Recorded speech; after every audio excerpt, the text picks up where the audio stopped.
ইরানের সবচেয়ে চাঞ্চল্যকর হত্যাকাণ্ডগুলোর পেছনে লুকিয়ে থাকা একটি নাম কুলথাম আকবরী। ইরানের ইতিহাসে অন্যতম সিরিয়াল হত্যা মামলায় কুলথাম আকবরী নামের এই ভয়ঙ্কর নারী অভিযুক্ত হয়েছেন। 11 স্বামীকে পরিকল্পিতভাবে হত্যা এবং আরেকজনকে হত্যা চেষ্টার অভিযোগে অভিযুক্ত হন তিনি।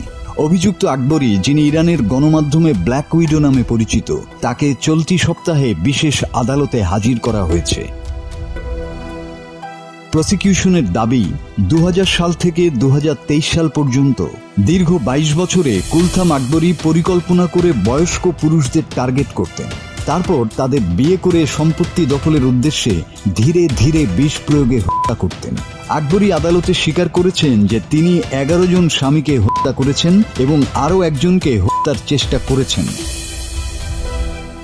প্রসিকিউটররা জানিয়েছেন, আকবরী বেশ কৌশলী এবং রহস্যময়ী ছিলেন এবং তার অধিকাংশ শিকার বৃদ্ধ ও নানা ধরনের শারীরিক অসুস্থতায় ভুগছিলেন।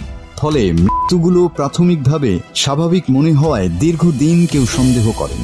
2023 সালে তার সর্বশেষ স্বামী আজিজুল্লাহ বাবাইর মৃত্যুর পর সন্দেহ প্রকাশ করেন বাবাইর ছেলে। সেখান থেকেই তদন্ত শুরু করে পুলিশ এবং ধরা পড়েন কুলথাম আকবরী।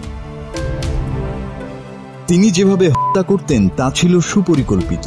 ডায়াবেটিসের ওষুধ, উত্তেজক পদার্থ এবং কখনো কখনো শিল্প কারখানায় ব্যবহৃত অ্যালকোহলের মিশ্রণে বিষ প্রয়োগ করা হতো। আদালতে শুনানিতে স্বজনহারা 4 পরিবারের সদস্যরা আকবরীর মৃত্যুদণ্ড দাবি করেছেন। ইতোমধ্যে 45 জনের বেশি ব্যক্তি মামলার বাদী হয়েছেন। এই মামলাটি শুধু ইরানেই নয়, আন্তর্জাতিক গণমাধ্যমেও ব্যাপক আলোড়ন সৃষ্টি করেছে। রায় ঘোষণার জন্য এখনো আরও কয়েকটি শুনানি বাকি রয়েছে বলে জানা গেছে। এই মামলার রায় এখনো ঘোষণা হয়নি, তবে ইরান জুড়ে ও আন্তর্জাতিক মহলে কুলথাম আকবরীর বিচার ঘিরে চলছে তীব্র আলোচনা ও বিতর্ক। শেষ পর্যন্ত ব্ল্যাক উইডোর পরিণতি কি হবে তা জানার জন্য অপেক্ষা করছে সবাই। মাসুদ হাসান, বাংলা টিভি।